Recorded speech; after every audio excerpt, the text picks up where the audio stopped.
How's it going? Welcome to the DadWise podcast. My name is Isaac Colavecchio, the host of the DadWise podcast, editor of the blog, dadwise.co, and the Instagram and YouTube pages.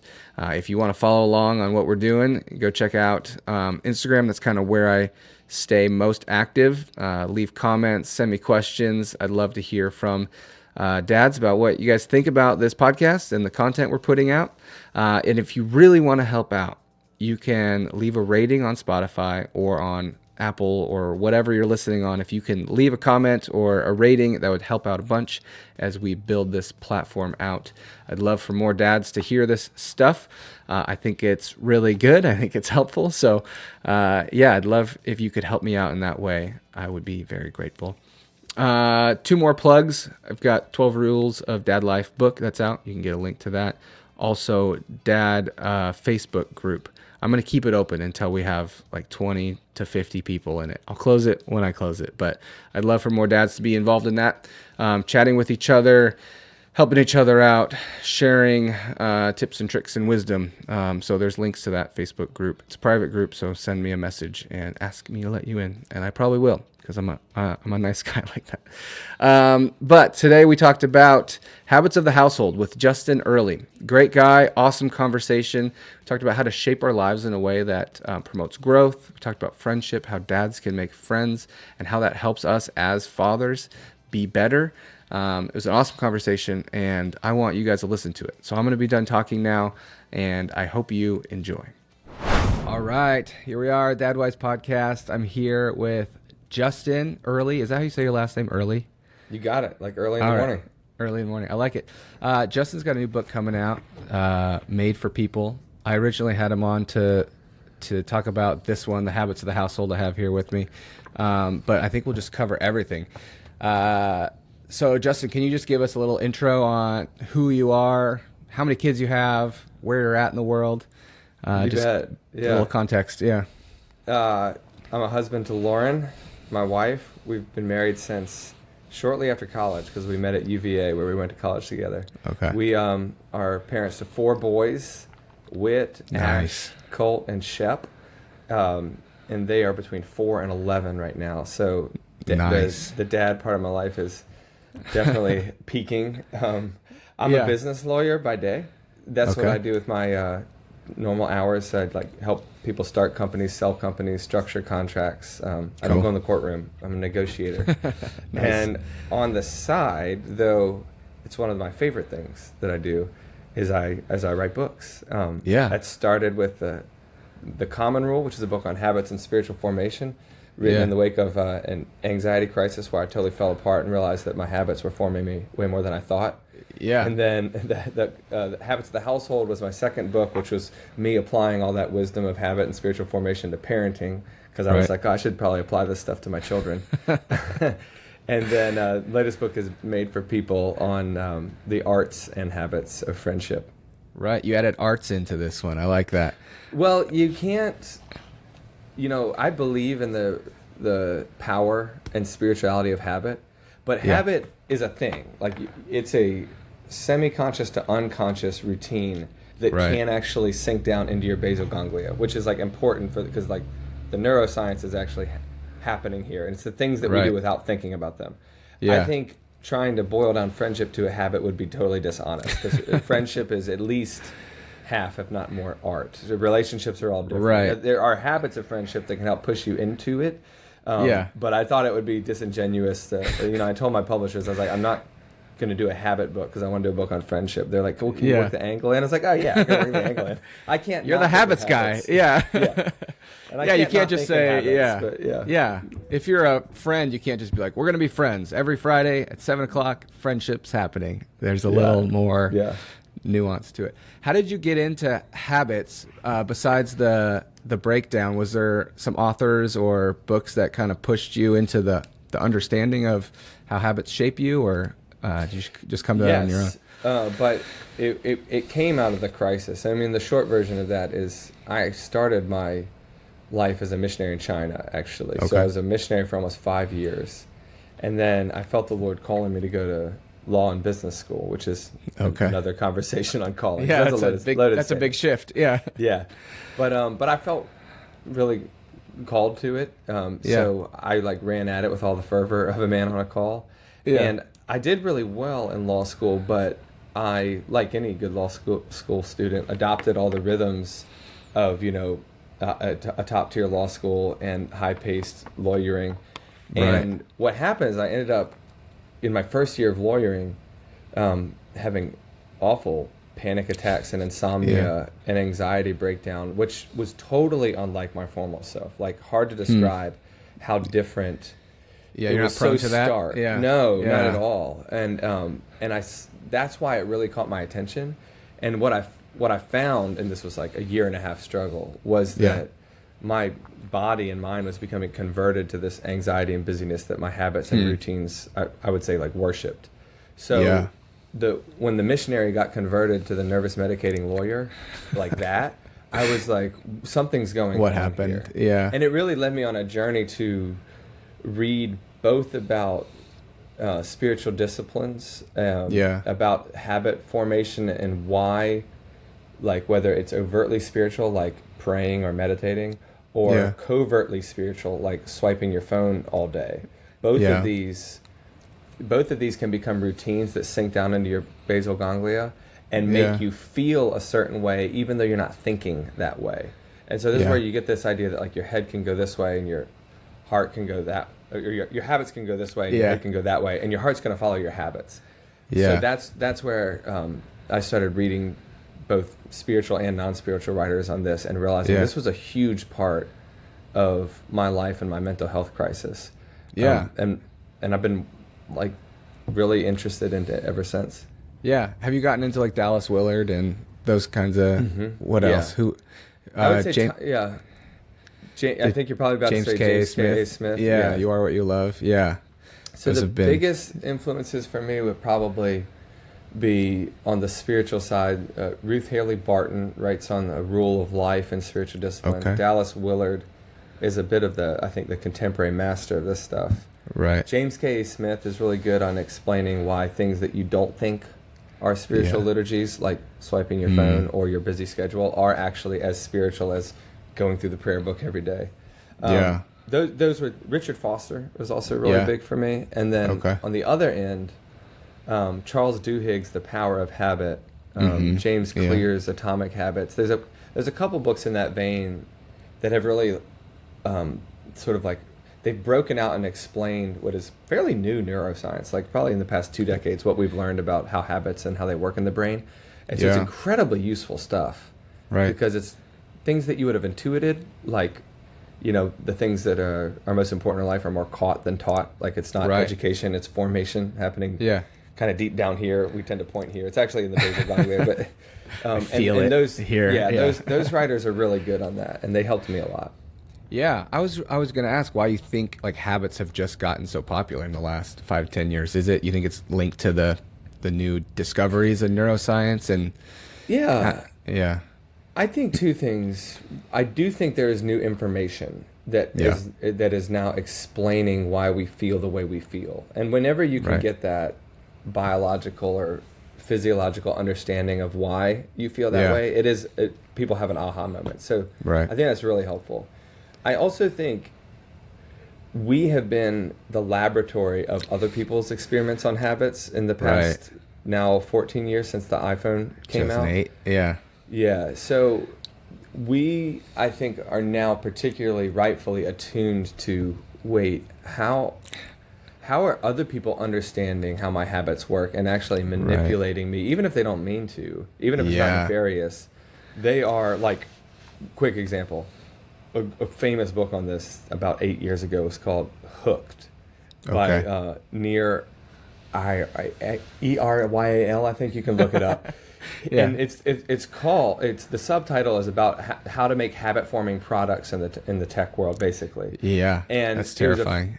It was a really good book. And it explained sort of, like, basically how to get customers, like why people form habits online.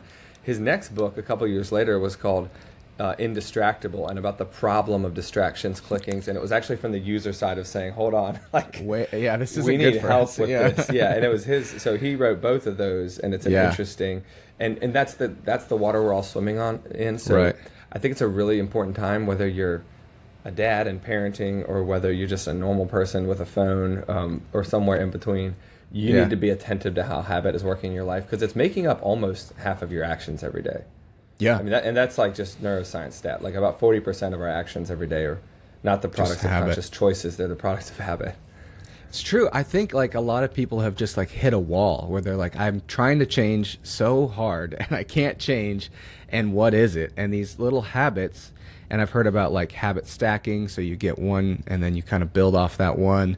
And it just seems to work. Like I struggled so hard with like waking up early. I was like, I need to wake up early. It's good for me. I've got 3 kids, and they're up at 7. I need to be up before that. And I just couldn't do it until I hooked it onto working out, because I got a dopamine hit from working out that I needed.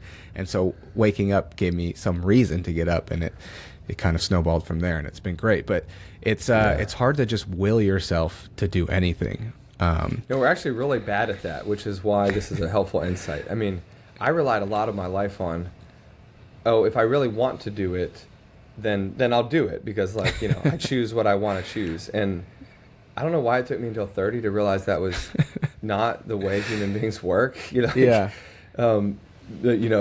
Much ancient wisdom would say, like, actually don't trust your heart. It's pretty deceitful. And classic understanding of human being would be like, we do what we don't want to do, and we don't want to what the things we don't want to do, we do. So like from Stoics to like the biblical writers, a mature thinking about yourself is realizing that you don't make good decisions in the moment. So you need to set up either accountability for yourself, in like structures of relationships, or you need really both habit mechanisms to help nudge you in the right direction when you realize, I don't feel like waking up this morning, but like the routine is set, and so that's just what you do unless something knocks you out of it, and that's where the good life is.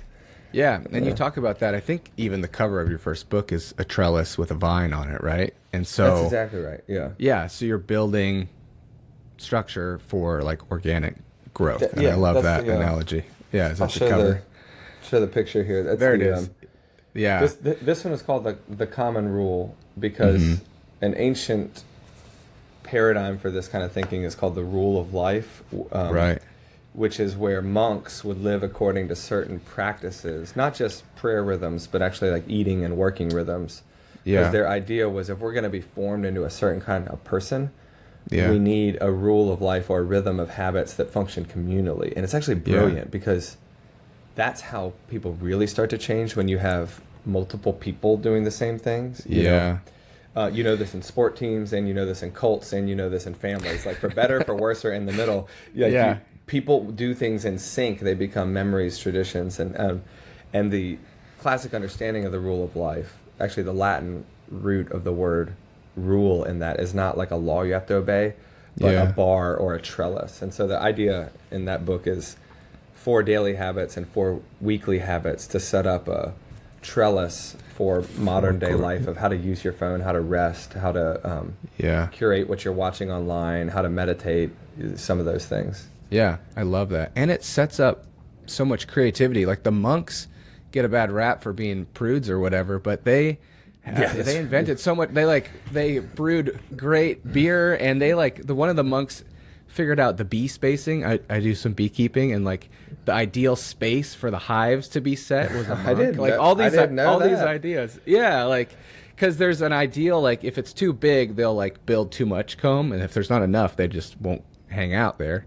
So he it's like, I don't know if it's like 7 millimeters or something, but he got it down. And it's these monks who have all this mind space for creativity and observation, and I just feel it so much. Like I'm too distracted and like to actually have deep thinking, deep work. So those habits are so important. I love that direction too, because the monasteries can get a bad rap for this sort of idea of they're just like living insularly, like about their own spirituality, but that's actually not historically true at all. Like what you just said, monasteries have saved Western civilization times, like multiple times. They've invented hospital systems, education systems, apparently beekeeping. I didn't know that. Great cheeses, great beer. Some of the best cocktail ingredients that we have, caring for the poor. And the reason I say this, Isaac, is because I don't enjoy the sort of habit talk for self-optimization or being the sort of like inner Superman or like just being able to life hack your way to success and happiness. I don't think that's what any of this is about, actually. I think, like the monasteries, that our life is supposed to be turned outward for the love of other things. Love of God and neighbor is what Jesus would have described life as being about. And I like the life of habit as a way to get my gaze out of my internal life and into the world. So whether it's like a habit of turning my phone off for an hour every evening so I'm actually present with my kids instead of just navel gazing on my phone, or something else like meditating so that I have headspace. To me, it's not about self-optimization. It's about loving the people around me, being present to the world, doing good work. And that's where the monasteries actually become really important, is the paradigm for that. Yeah. And I think, who was it? Was it the Protestants or someone was saying that, or the Reformers, that the new monastery is the family or the household. And so, like, I don't know who, might be a butchering of the quote, but I feel like I've read that somewhere. Well, I might have been in your book. But the family household is where this plays out now. Because most people aren't choosing the monk lifestyle anymore, but we can set up the same sort of hub that is attractive and healthy and allows for hospitality and creativity and for impact on the world. I think people from the Catholic tradition to Reformed and Anglican traditions, actually, they all float this idea. I think it originated in Catholicism, but the household is the school of love. Basically saying that the most important spiritual things you're going to learn in life aren't actually at church. They're in the school of the family, because it functions as a monastery, and because you sync habits, you teach things that you didn't intend to teach just because you're living in formative rhythms. And the whole point of the habits of the household is to say, if so much significant work is happening there under the radar, we might want to open the hood and look at the radar. What is guiding us? Like, what is happening there? And that was born out of my own crisis of realizing, like, I was a guy who was writing a book about technology and work rhythms, but yelling at my kids on the regular every evening. And I was like, okay, I'm feeling uncomfortable irony here. Like, my life of habit in the family was not a school of love. It was a school of frustration. And so how would you say, like, as a dad, what's the role of the father in, like, establishing that rule in the household? And there's so many different ways to fall off the horse as a father, of like either being a dictator or being too permissive. Or like, how does a dad start that journey into like establishing a rule in their household? I think the big thing, and maybe this can be that moment for some people, is just waking up to it first. My wake up moment was one evening in my house where I had just written the book I was talking about, and I was putting my boys to bed, like managing them from the bathtub to pajamas to the bed. And I had 3 boys at the time. My wife was pregnant with our 4th. I have 4 now. And it was just classic, little boy, little kid stuff of like bathwater all over the floor, and people were running away from the bath naked, and I was wrestling them into pajamas and starting to make bodily threats if they don't do the things right. And I popped off and like just started yelling them to bed, and then like said a quick prayer for them about how God loves them, and I do too. And when I shut the door, the irony that everybody feels when I tell that story, I sort of felt for the first time. I was like, wait, oh no, both of these things are super normal, that I yell them and threaten them into bedtime, and that I tell them that I love them, and God does too. And the gap between what I say and what I do, standing in the hallway that evening, was just so painfully apparent. And that's where this whole thing began for me. So I think the first thing that a dad should do is to be brutally honest with yourself. Like, what is it like, if you're really brave, and ask your wife, Yeah. I don't know that you'll get a good answer for your kids, but you can you can play this episode for your wife and say, Yeah. what does it feel like to live with me? And brace yourself, right? But make a cup of tea and get ready to hang out. Yeah. The good news about this is that answer is always going to hurt, but that's great. Like, if you're smart, you know that everything good in life hurts. Like, if you're going to get stronger, you need to break down your muscles. You know, if you're going to persevere in anything, you're going to have to persevere through that awkward moment. And from there, I think it's saying, what is the normal for me? And so for me, and probably a lot of people listening, it was the angry, sort of like prone to yell, prone to snap. Just that sort of like cloud of anger over the house. Right. And I realized my like resting presence with my children was not one of gentleness. It was one of sort of like brooding, you know. And yours might be passivity, like your presence is more like this is annoying, so I'm going to withdraw. Yeah. And not address anything and sort of not be present. And there's probably lots of gradations between those two things. Sure. But figuring out what your normal reactions are, and then saying, okay, what are the habits that I could start to put in place to bring me towards being a gentle, loving presence with my kids? Because whatever your ideology is, figuring out how to be a dad who is there, present, and not angry when they are there, is basically 90% of the battle. Like, it's the mental health outcomes for your kids, the physical outcomes for your kids, the spiritual outcomes for your kids. Everything changes when you are there and gentle. It doesn't mean not authoritative. That doesn't mean not strong. That just means not blowing up on them all the time. So figure, those are my two steps, you know. Yeah. Do you have, I mean, I feel like I was joking with my wife the other day. I was like, most parenting books, if you just break them down to their most essential core, is like, just breathe. It's like, you're going to want to take a lot of deep breaths. You're going to want to go on walks and just breathe. Like, that's most parenting, is like, take some deep breaths. And I was just going to ask if you have any, like, what are some of your favorites? I know you read about a bunch of them, but what are your favorite go-tos for maintaining, keeping your blood pressure down? So I like this question. I divide up the habits of the household into 3 categories. One are habits that help you become the kind of person you should be. One that help your children become the kind of people that they should be. And then one that's sort of meta, like the family. So it's like inner formation, children formation, and family formation. I'll just give you one example from each. Yeah. So for me, a habit called scripture before phone, or you could call it meditation before phone, reading before phone. When I talk to lawyers, I just talk about read something before you.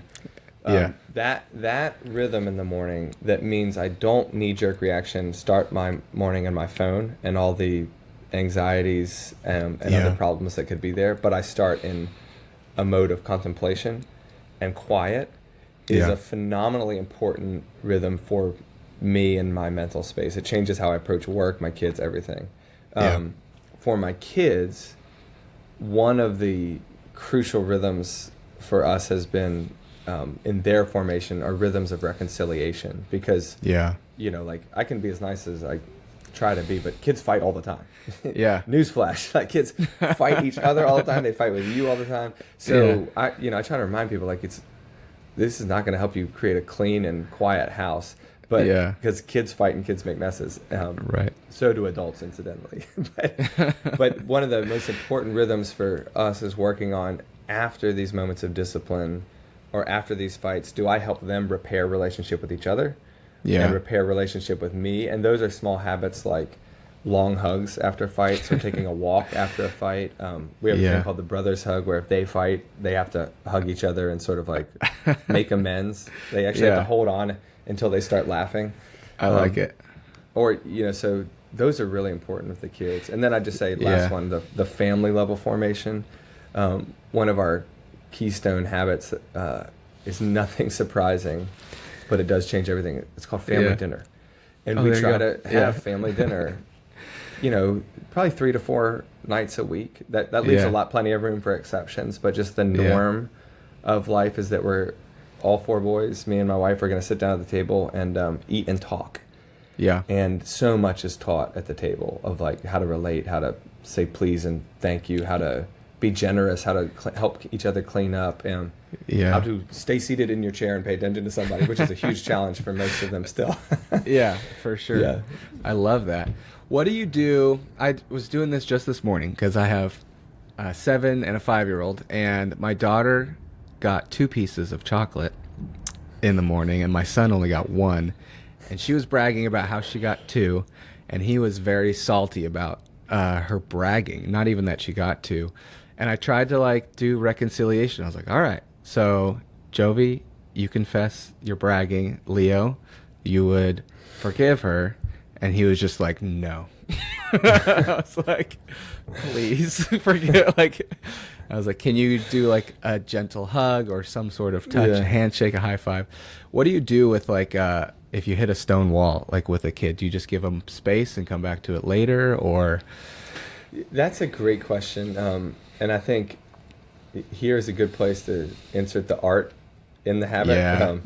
Like we mentioned earlier, not everything is solvable by a habit. So I think when it's a habit to reconcile, that means that like the children will expect this is what's supposed to be done, right? Yeah. And that's useful. But, you get all kinds of moments where they're like, well, I don't want to do that right now. And I think about 2 things. Like one, for us, I realize they're not going to be incredibly sincere, kind of like us, when they say, I'm sorry and I forgive you.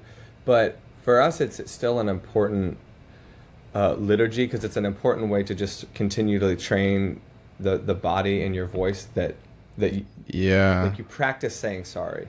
Even when you don't mean it, you can still practice it and let words lead your heart. And so for that, I am pretty firm with the boys that if I say, hey, it's time to say sorry, and they're like, well, I don't want to, I don't feel sorry, that becomes sort of like a seatbelt in the car moment. It's like, well, you don't really have an option here. Like we're going to stay right here until you do this, okay?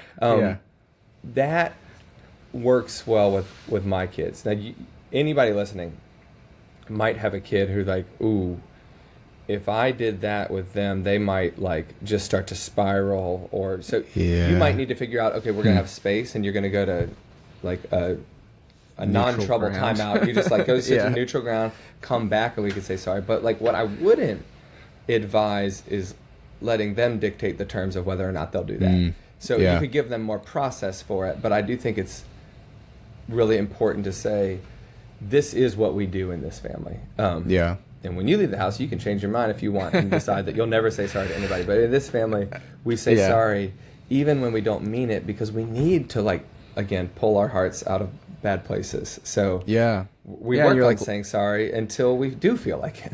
Right. I was just thinking, like, if someone came to me and told me to say sorry when I, like, out of nowhere, it would be hard for me. And so just always as parenting, it's like I have to remember that I also like need this, and if I was them, it'd be hard for me too. So just to bring grace to your own children, it's so hard. Like, say sorry. I think a lot about, I always say this to my wife, about coming at my kids sideways. And I'll admit, I don't exactly know what I mean by that, but I think I kind of mean, like, it's one thing to stand in front of them and being like, say sorry right now. That may or may not get the right result, but to sort of like nudge alongside them, maybe move towards the joke, excite them with whatever we're going to afterwards, and be like, hey, by the way, we do need to, say sorry before we move on to this next thing, remember? And just like a lot of that emotional sort of, the parent being the thermostat, not the thermometer. Like, you're not just reflecting their bad temperature, but you're sort of setting the mood of where you need to go. And, lots of that is way more effective than just saying, you must do this right now. Though I'm very fine with saying you must do this right now, because they are little and I do need to have them. Yeah, it's true. You're their dad. Yeah, I love that. And I've found too that if I'm like, I have a hard time when people steal chocolate also. Like, you're rightfully angry. Like, that's a good I mean, he's strong sense of justice, you know, and so it's like, well, that's I a think good quality. Yeah. That's a great point. I think one of the things that I harp on over and over in the habits of the household, because I need it so bad, is Yeah. to remember that I'm more like my kids than not. Yeah. Like when they are aggrieved because somebody stole the Switch controller out of their hands, I'm like, what would I feel like if my colleague at work just snatched my iPhone out of my hands? I'd be like, come on, dude. No, like, I'm pissed. Yeah. You know? Like, Yeah. and sort of remembering, okay, I know that I need to teach them how to share, but I also know that I need to approach them with gentleness and patience because, man, I really feel like that too. And when Yeah. people confront us, we expect them and hope that they do so with a bit of grace as well as truth, right? Yeah. And so for you to remember, hey, you're actually kind of a lot like that. As it turns out, you hurt people too when you don't feel loved. Yeah. Like you lash out when you don't feel paid, like anybody's paying attention. Yeah. Then you're more like, okay, let me come alongside them Yeah. instead of beat down on them. Yeah. I heard someone say, it might have been an Instagram thing. It was like, treat your kids the way you would treat a friend. I was like, all right, well, if I made my friend dinner and they threw it on the floor, I would just fight them. Like, I don't know, like, what do you want? That's not helpful. I would wrestle them to the ground. And I get the idea, like, speak to them with a tone that's like respectful, but like, if they punch me in the nuts, we're fighting. Like, this is, this is SmackDown right now. Like, I honestly, I'm trying to think if I could agree with that in any sense. yeah, like they're not my friends. I hope my children become my friends. Yeah. I don't talk to them like that now. I would just say no. Actually, I disagree because I'm the authority in their life, in my kids' life, and they're they need a parent, not a friend. Actually, I think I very disagree with that comment. Good. I'm glad. I like that. Yeah. Yeah. I was like, I understand the heart is like, don't yell at your kids. That's what they're trying to say. Okay. But whatever. But like, say it differently. You know, I don't know. Yeah. Your kids need a dad, not another buddy. Yeah. Awesome. Let's talk about the friendship book. I don't know if I've ever read a book just about friendship. I know you quoted some C.S. Lewis. He talks about friendship. Was that a book just about friendship, or was that his like love? That was in the Four like Loves. an essay. That was the essay on friendship, and I'm actually really glad you said that because one of the motivating impulses to work on this book was I could not think of a really good book on spiritual friendship. Yeah. I had to reach back 60 years to an essay that C.S. Lewis wrote to say, here's a great book addressing this topic. But I feel like, one, friendship has been so important in my life in making me who I am. And by the way, tying it to the last conversation, if I was not practicing rhythms of friendship as a father, I would be a lot worse of a father. Like, scary worse. And I mean, actually, no, I'll just push down on this for a second. Yeah. I might either be like in a mental hospital or have left my family or just incredibly angry all the time. Like, there are a lot of negative outcomes, which, by the way, are normal outcomes. Right. Many people have dads who, if they're there at all, they're furious all the time. Also maybe just left the family, or maybe stuck around but were just like wrapped in their own mental illness. So I don't actually think I'm unusual, but I would say that friendships with other guys who help call me forward in things like fathering and also like work and marriage have been pivotal, like the make or break difference in which direction my life goes. And so I really wanted to write about that, particularly in a world where I have this study actually on my desk. This is the Surgeon General's report from 2023 called Our Epidemic of Loneliness and Isolation. This is one of the things that we're doing so bad at that it's a public health crisis on the level of obesity and smoking. So this isn't soft or squishy like, oh, I don't want to talk about friendship. I'm talking about there's something that we're all missing. Yeah. And it's killing us, literally. Yeah. Yeah, So I was thought, just let's talk about that.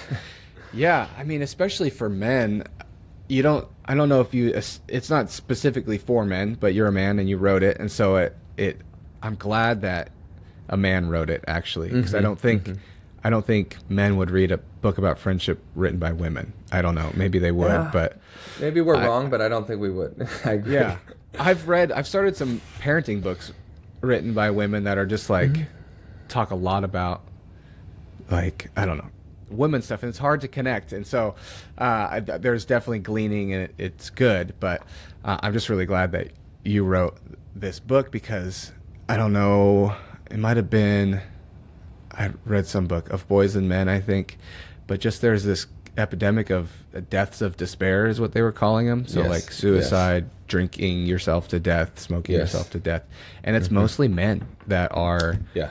just isolating and killing themselves either on purpose Yes. or with lifestyle decisions. And so it's a must read book, I think, for a lot of men, because we're left to be like, yeah, just make friends.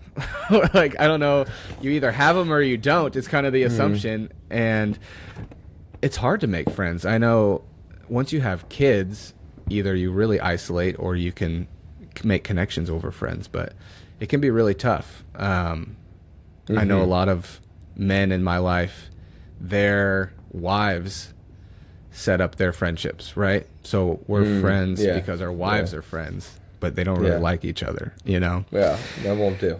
That won't do. It doesn't work. I mean, it's nice if both couples can be each other's friends, but Yes. Yes. yeah. So how would you encourage men to think about friendships specifically? Yeah. Yeah.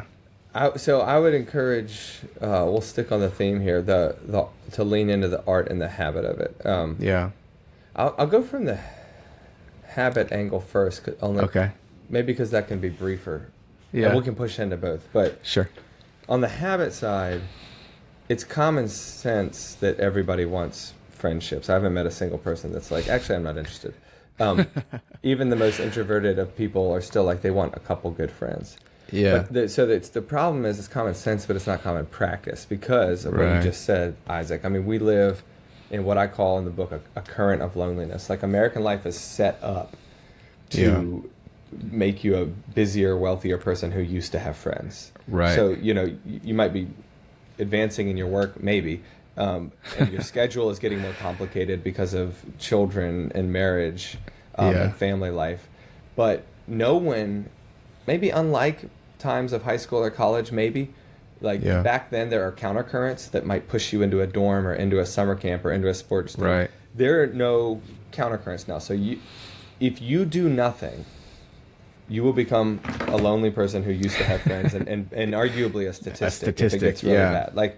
And that's reality. So one of the habit message of the book is you need to think hard about arranging your life for friendship. And the good news about this is that it actually doesn't take a lot, because friendship is disproportionately impactful.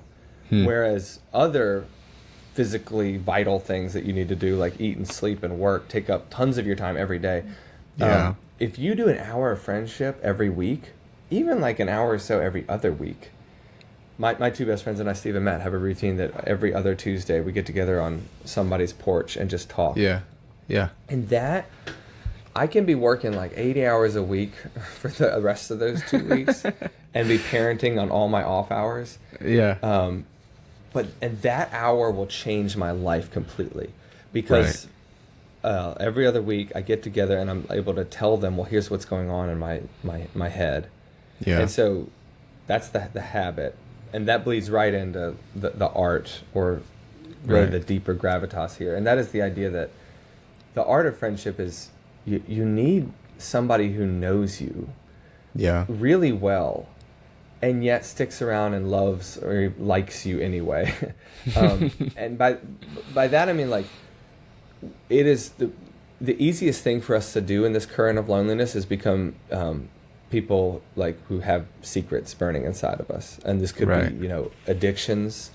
This could be like alcohol addictions, prescription med addictions. This could be porn addictions. This could be hidden text chains or burner accounts or, cooking the books at work, all kinds of things like Yeah. kind of like fighting in the family we talked about earlier. Like, it's not a surprise that your kids fight, and it's not a surprise that you have problems. Like me, Right. you, and every guy who's listening to this has problems in their life, like the major flaws where they're like, whoa, on my own, I will probably implode. Like, this is dangerous. This is a true thing in my life. And the worst thing you could possibly do is not talk to anybody about that. Yeah. So when I get together with my friends Steve and Matt, for example, everything's on the table, from like our internet history to, how the mental illness struggle with, so-and-so is going, and we sort of trade them back and forth to like how our relationship with our wives are going, to, whether we're acting with integrity at work and jobs and stuff. And it's also mixed in with a lot of, hanging out and bullshitting and talking and laughing and jokes. So, but I'm just saying, like, there's this phenomenal core there of becoming a person without secrets, because you're becoming known. Yeah. And when you become known and people stick around anyway, that conquers or soothes one of the greatest insecurities and fears in any human being, which is, I'm not really worthy of being loved. In fact, if people really knew me, they wouldn't want me. And when my friends know me thoroughly, flaws and all, and stick around anyway, I feel like I have a superpower. Yeah. I literally feel like, I can go out in the world with this incredible confidence, because I am broken, I am messed up, but that's okay. So are they, and so is everybody else, and we're working on it together. And so when I say friendship, that's what I'm talking about.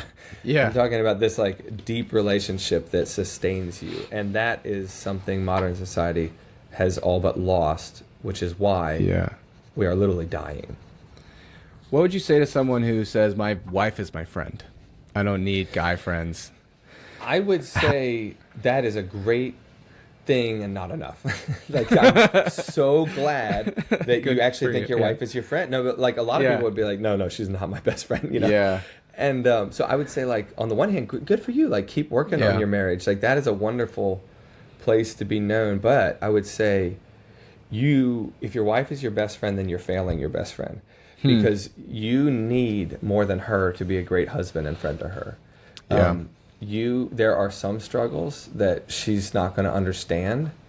We can be blunt with this. I mean, your wife is not going to be the best one to understand why you want to go sleep with everybody else you see, which is just, it might. I don't want to be dumping that on her. It sounds bad, but it's because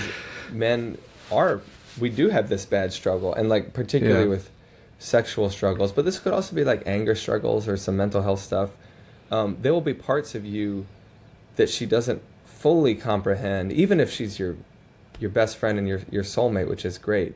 And it would behoove you and be gentle to her to process some of this with other guys, so that you can then process it with her well and not make her bear the full burden of that. I also think, like, for her sake, you should both be saying, in order to be the best husband and wife with each other that we can to each other, we need to have other great male and female friends. And so this is totally true with Lauren and I. Like, when I sent her out on Monday night to go hang out with two of her friends, and I was like, I'll put the kids to bed, I'll finish the dinner cleanup. So she left at like 7. It wasn't like, it was like, this is so good. She's going to see her friends, and I know she's going to come back a happier woman and a better wife. And she sends me out the same way. When it's like, hey, I'm going to see Matt and Steve tonight, she's like, great, you need that time. And that's not always the case, but we've worked to develop that idea that, I'm sending you to something that you need.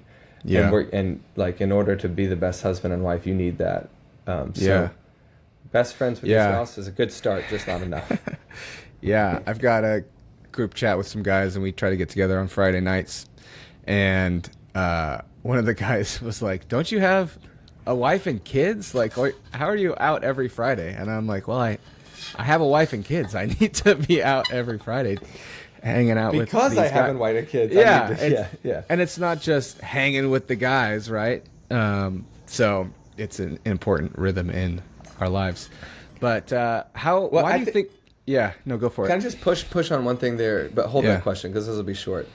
I think it's a problem of our modern moment that we can get into a headspace that both parents need to be present for every single difficult thing, whether that be a bedtime or like a morning routine or anything else. Like, if you're not giving each other space and saying like, "Hey, honey, go out, have a fun Saturday night with the girls because I got it here at home," I'm all right. then Yeah. she's going to be in a bad mental space. So you need to be doing that for her. Yeah. And if she's not doing that for you, then we also have a problem because you also need to get away. And I see friends as part of the it's not like escaping the family. It's like going to recharge your soul so that you can be a better parent. And that means that you should be enabling each other to leave. So like, Right. yeah, I got like a wife and 4 boys, an author and lawyer, and got plenty of obligations. And guess what? I've got time to see friends once a week. And anybody who's listening, if you want to know if you have time, I just want you to open up your phone, and I want you to go to your phone usage stats or go to your Instagram stats. Yeah. And it will tell you how much time you have for friendships. You have, at least 2.5 hours a day, as it turns out, that you would just scroll. That's crazy. And I'm not condemning you. I'm just saying, if you're thinking in your head, I'm busy, I'm a dad, I'm married, I don't have time, you're just not thinking right. I mean, it's just not true. The problem is like you're choosing to spend your time poorly, and we can firmly and gently say, don't stay there. Move on. Yeah, that's one of the big reasons we switched to sleep training our children. We had one, and he like slept in our bed for like 4 years, and then when we had the second, we're like, we can't do this. Like, we need to be laying in bed with him for an hour and a half every night. Like, we don't want to live like that. And so, bedtime needed to change. And now we have 3 and a 4th one coming. So it's like, you guys have got to just go to bed. Like, it's not an option anymore. So I am pro that. I was like, mom and dad need evenings alone, not with you in our bed. So yes. For a lot of reasons we can't explain to you right now, but yeah, I was going to ask why you think dads have a specifically hard time, or men in general, with friendship. Yes. I'll give you the stereotype answer, and then I think it also gets mixed up. But so stereotypically, and stereotypes exist for a reason because they're generally true. Right. Women have been better at being vulnerable with each other. And if you remember, like what I define a real friendship is somebody who really knows you fully and sticks around anyway. Yeah. And I think the struggle of women will be more often than not that they can't share their internal life, but they're so compromised by the demands of motherhood in this phase of life or something else that they're just not making the time or the habit for it. So you might need to help enable your wife to have the habit. Yeah. But I think for men, you often see this just struggle to turn their insides out, to actually disclose what's happening. And if I had, like if I was running the world, I would sort of be like, hey, look, I can start a campfire in under 2 minutes. I can deadlift over 400 pounds. I can I can talk whiskey with you. Blah, blah, blah. Probably the most masculine thing that I do is be honest with my friends. And I would like to recharacterize that idea of being open and vulnerable as something that is incredibly dad-like, incredibly masculine, incredibly wise, because you lead your kids and your family into a place that's called truth, integrity, and living without secrets. Yeah. And I think like one of the most fake masculine things is to pretend that you're strong when you're actually burning up inside. We call these people liars, and they tend to implode, right? And so the normal idea is that for whatever reason it's hard for us. Now, I also want to reverse the stereotypes for a second. Yeah. At least in my immediate community, I see most men doing this if they're encouraged to. I see most men actually saying, "I do want to be known." So I don't know that the stereotype always holds, but it's not the most important part of the conversation. The stats show us that men increasingly get bad at this, and as we go along in our life, we tend to get more lonely and then dangerously lonely, right? Yeah. And so, if that's you, listening, you should, whether it's just, oh, I need to be in the habit of it, or I need to actually also practice like having the courage to tell somebody the truth. Yeah. I would say one or both of those is needed for the sake of your kids, for the sake of your family. But men do have a hard time with it, and it's important to acknowledge. Yeah.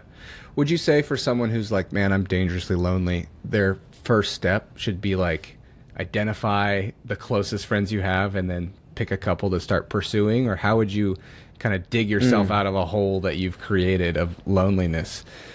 Oh, that's a good question. That's a really important question, because I do want to signal hope. Like, you can start this wherever you are. You don't need lifelong friends. I would say if you have somebody that I've been open with that person, or they would hear me out, or like this is a possible relationship, even if it's a risk, but this is a possibility. I would encourage you to, like, right now on your phone, send them a text and say, hey, can we grab a drink? Can we grab a coffee? I'd like to talk about, I got something I want to talk to you about. Yeah. And then be honest when you get there. Like, that idea of sparking vulnerability is so crazy, because most people out there are, it's like a high school dance. Like, most people are waiting to be talked to, Yeah. And when you say, I got to tell you about this thing that I'm really wrestling with in my life, like I've been having depressive episodes or something, most people will say, I'm so honored you felt you could share that with me. Yeah. Actually, can I share something with you? Yeah, me too. I've been having panic attacks. Like, and it's so freeing to be like, to break that ice. Now that won't happen with everybody, and you might have a dud, but like, but I just want to encourage people to break that barrier of telling the truth. Everybody I have ever heard come to me with something like that, I have regarded as brave, not cowardly. I have been like, not because we think, oh my gosh, I'm about to share my shame. What the person on the other side of the table hears is someone being incredibly courageous and saying something that needed to be said. So I would say, text that person, get the courage to say it. Now, if you really don't have anybody in your life that you can even imagine talking to you like that, that is a serious issue. Okay. And I would say to that person, serious issue, but calm down. Like, you can work your way out of this. Like, most people I know who are like this are, because here's how they're living.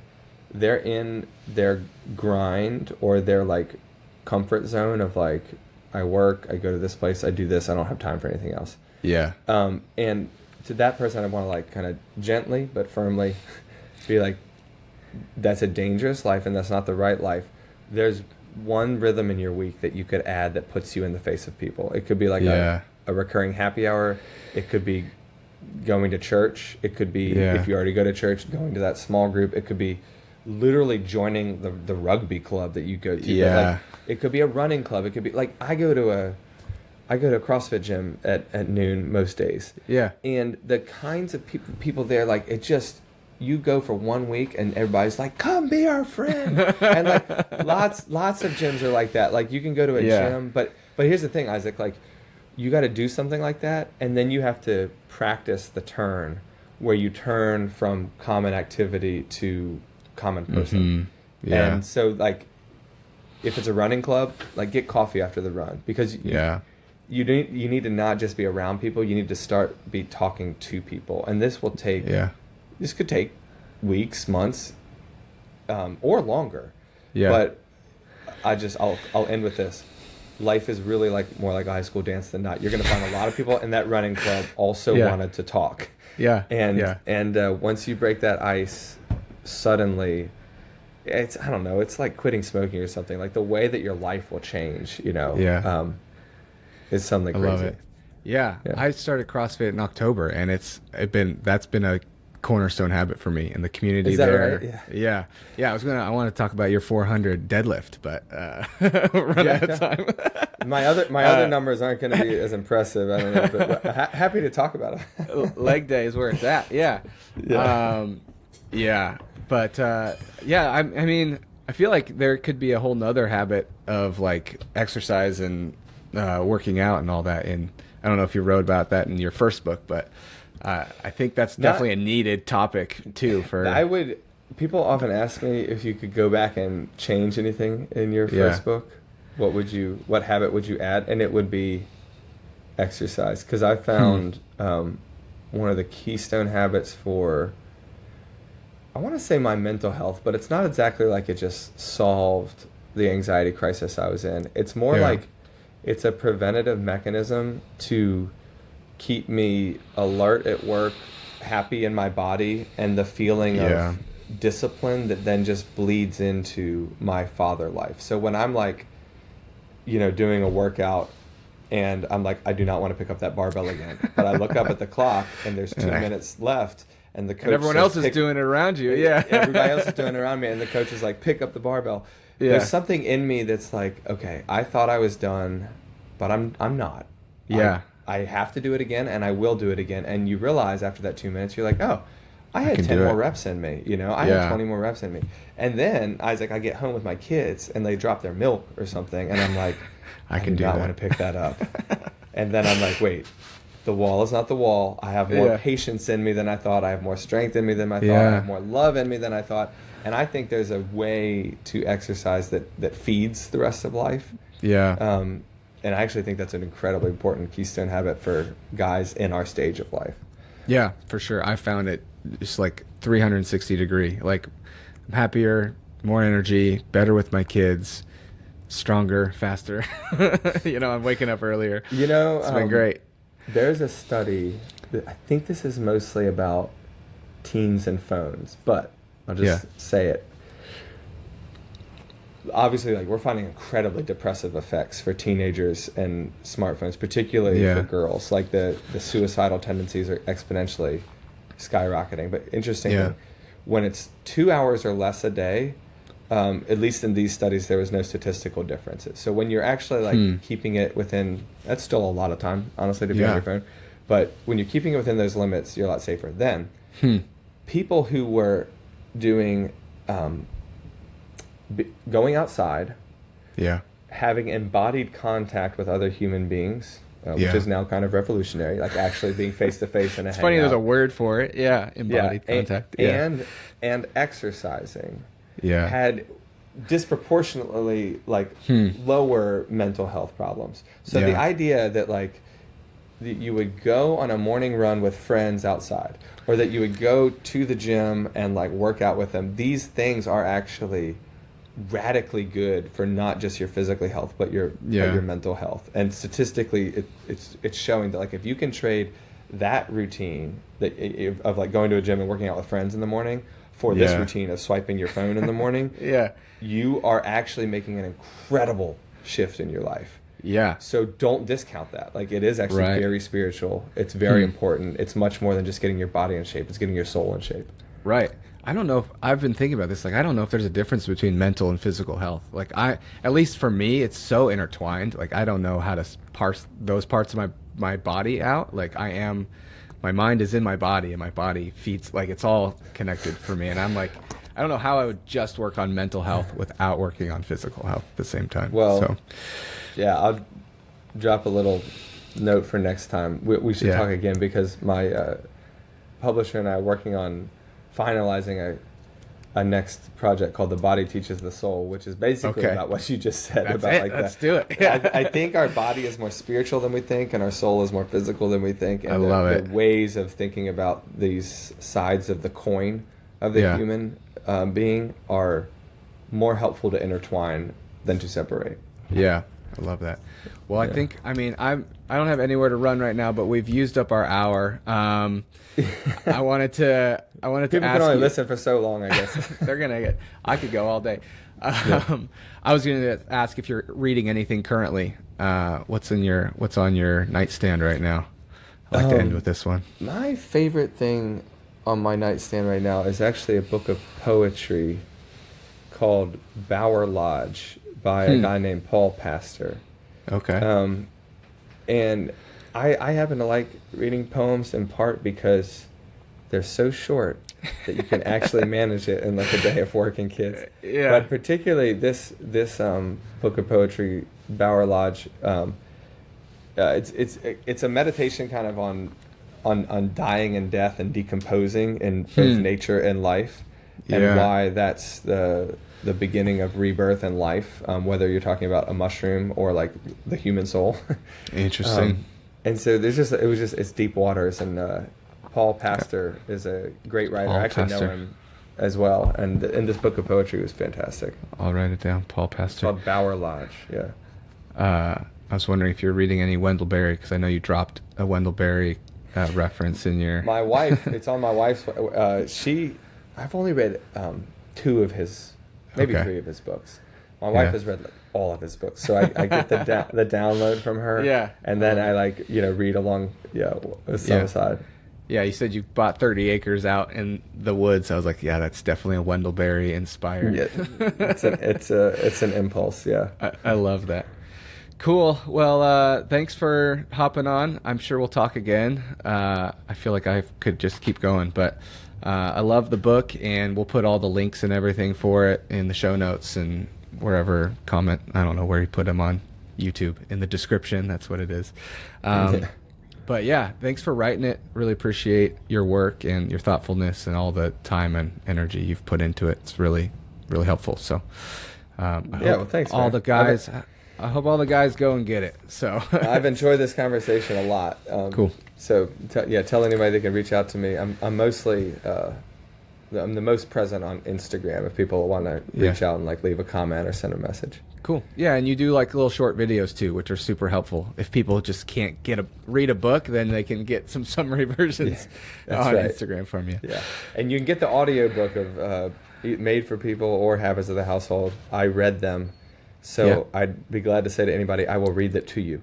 While you're working out, while you're running, while you're at the dishes, I will read the book to you. Yeah, I think it was like 5.5 hours, so it's just it's doable. A day of manual labor in the yard or something. There you go. I love it. Cool. Well, thanks for chatting. I'm looking forward to our next one. That sounds great, man. All right, see you.